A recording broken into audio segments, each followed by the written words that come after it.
Hello, everyone. Welcome back to another day of the podcast. As we continue reading in Judges, today we will be reading chapters 17 through 19.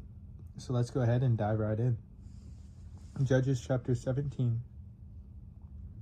Now there was a man from the mountains of Ephraim whose name was Micah. And he said to his mother, "The 1,100 shekels of silver that were taken from you and on which you put a curse, even saying it in my ears, here is the silver with me, I took it." And his mother said, "May you be blessed by the Lord, my son." So when he had returned the 1,100 shekels of silver to his mother said, "I had wholly dedicated the silver from my hand to the Lord for my son to make a carved image and a molded image. Now therefore I will return it to you." Thus he returned the silver to his mother. Then his mother took 200 shekels of silver and gave them to the silversmith, and he made it into a carved image and a molded image, and they were in the house of Micah. The man Micah had a shrine and made it an ephod and a household idols, and he consecrated one of his sons who became his priest. In those days there was no king in Israel. Everyone did what was right in his own eyes. Now there was a young man from Bethlehem in Judah, of the family of Judah. He was a Levite and was staying there. The man departed from the city of Bethlehem in Judah to stay wherever he could find a place. Then he came to the mountains of Ephraim, to the house of Micah, as he journeyed. And Micah said to him, "Where do you come from?" So he said to him, "I am a Levite from Bethlehem in Judah, and I am on the way to find a place to stay."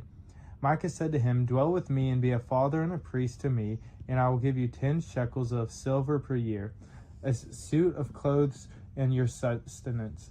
So the Levite went in. When the Levite was content to dwell with the man, and the young man became like one of his sons to him, so Micah consecrated the Levite, and the young man became his priest, and lived in the house of Micah. Then Micah said, "Now I have that the Lord will be good to me, since I have a Levite as priest." Chapter 18. In those days there was no king in Israel, and in those days the tribe of the Danites was seeking an inheritance for itself to dwell in. For until that day their inheritance among the tribes of Israel had not fallen to them. So the children of Dan sent 5 men of their family from their territory, men of valor from Zorah and Eshtaol, to spy out the land and search it. They said to them, "Go, search the land." So they went to the mountains of Ephraim, to the house of Micah, and lodged there. While they were at the house of Micah, they recognized the voice of the young Levite. They turned aside and said to him, "Who brought you here? What are you doing in this place? What do you have here?" He said to them thus, and so Micah did for them. "And he has hired me, and I have become his priest."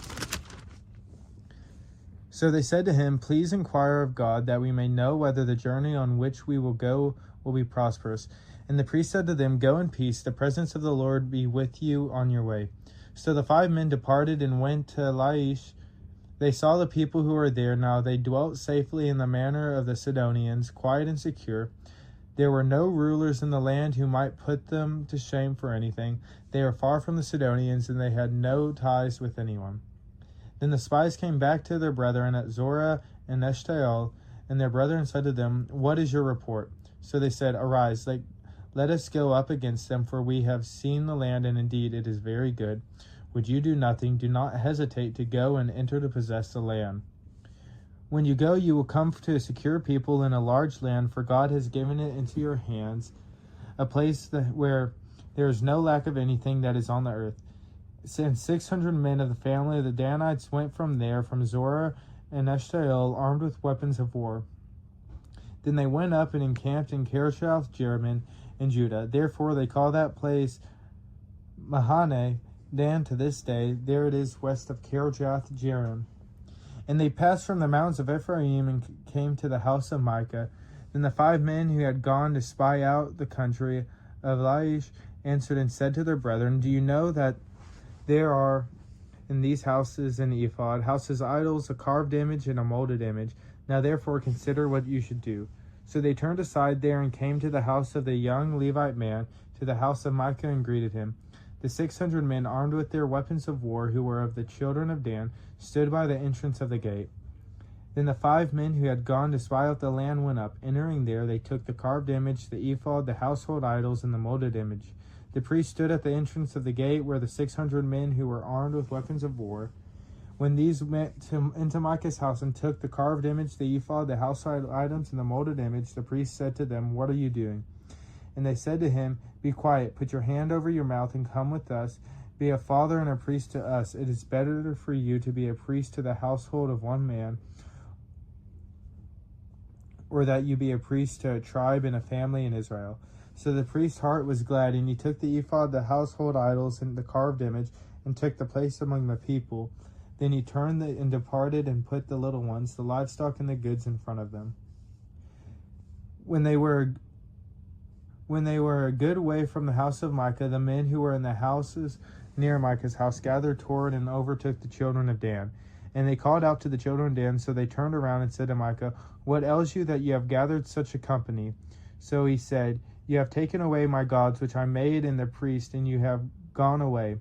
Now what more do I have? How can you say to me, what ails you?"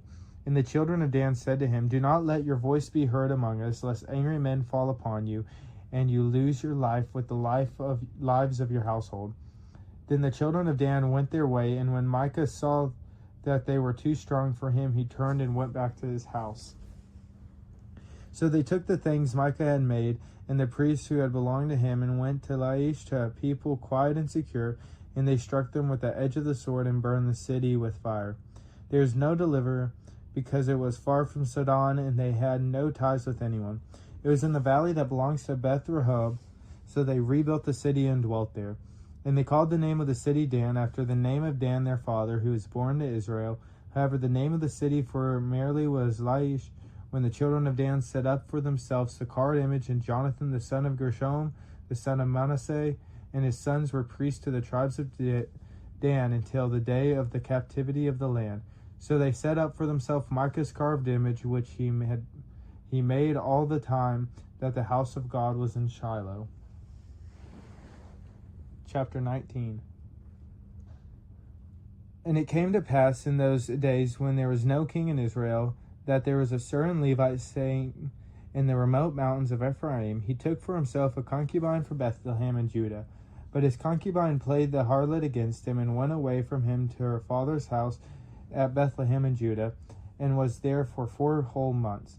Then her husband arose and went after her to speak kindly to her and bring her back, having a servant and a couple of donkeys with him. So she brought him into her father's house, and when the father of the young woman saw him, he was glad to meet him. Now his father-in-law, the young woman's father, detained him, and he stayed with him 3 days. So they ate and drank and lodged there. Then it came to pass on the 4th day that they arose early in the morning, and he stood to depart. But the young woman's father said to his son-in-law, "Refresh your heart with a morsel of bread, and afterwards go your way." So they sat down, and the 2 of them ate and drank together. Then the young woman's father said to the man, "Please be content to stay all night, and let your heart be merry." And when the man stood to depart, his father-in-law urged him, so he lodged there again. Then he rose early in the morning on the 5th day to depart, but the young woman's father said, "Please refresh your heart." So they delayed until afternoon, and both of them ate. And when the man stood to depart, he has his concubine and his servant. His father-in-law and the young woman's father said to him, "Look, the day is now drawing toward evening. Please spend the night. See, the day is coming to an end. Lodge here, that your heart may be merry. Tomorrow go your way early, so that you may get home."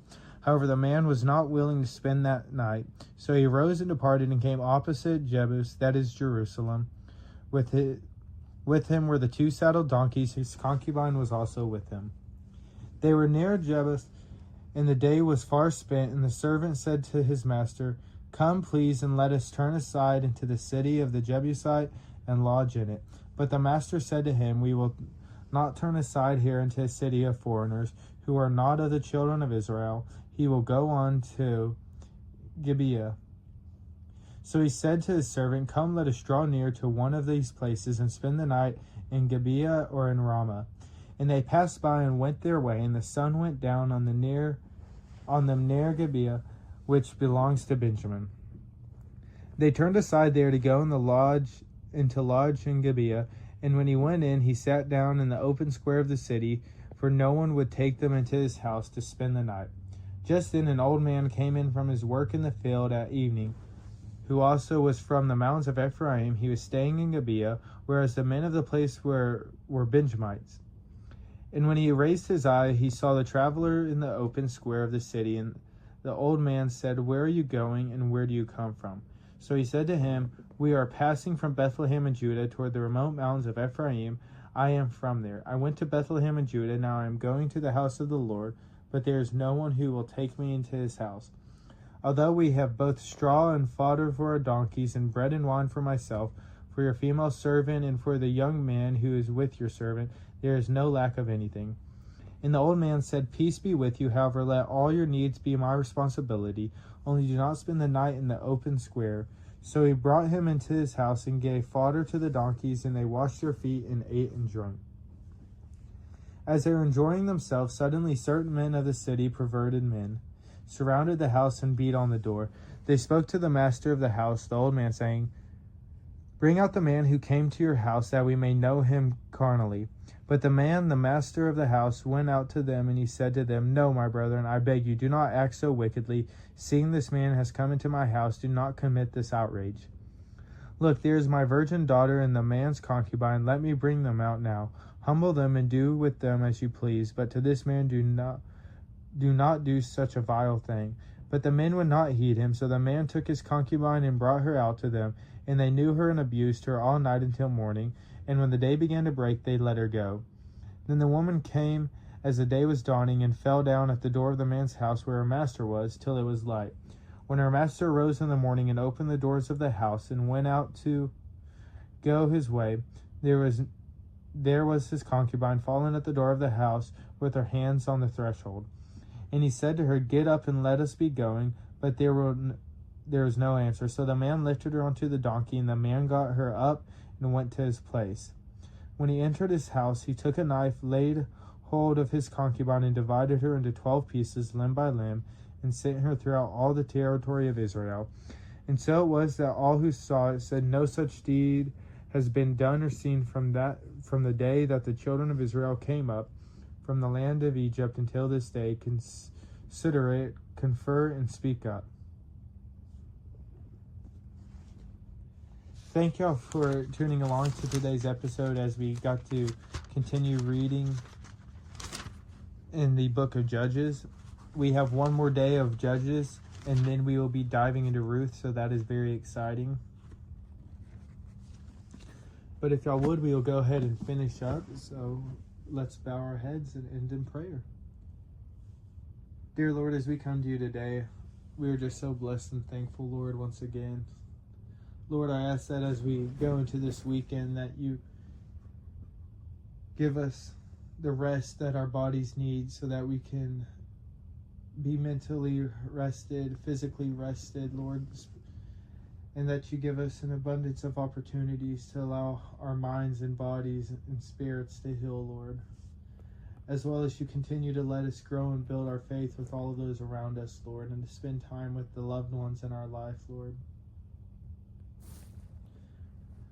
I ask that during this weekend, that as we go on, you just also give us opportunities to spread our faith and to reach out to those that maybe don't know you, Lord, and to just teach them about you. And that as we are just continuing to grow and build our faith, Lord, that everyone that is struggling, Lord, that you place healing hands on them and you give them the strength they need, Lord. Lord, I also ask that as we wake up every morning, that you give us the strength to be slow to anger, Lord, and to be quick to joy, and to be a light to all of those around us, and to lift people up rather than tear them down, Lord. I also ask that you continue to be with Emma Lemire and her family, Lord, as the fire that is happening on their property and over their ranch, Lord, is tearing up everything, Lord, and that you just be a light to them, and that you Give them opportunities to turn to you in this time of need, Lord. And I also ask that you continue to be with Tim Dowell and his family, Lord. With his sons and his wife and all of his loved ones, Lord. That as he had finished up surgery, Lord, that you just heal him and give him the strength he needs to come back, Lord, and to be better and stronger than he was before, Lord, and healthier than he was before, Lord, so that he can get back to doing the things he loves with all of the loved ones in his life, Lord.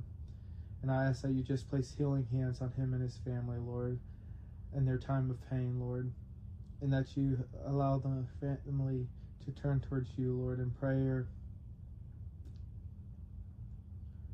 Lord, we are just so blessed and thankful, and it's because of you. And it's in your name we pray. Amen.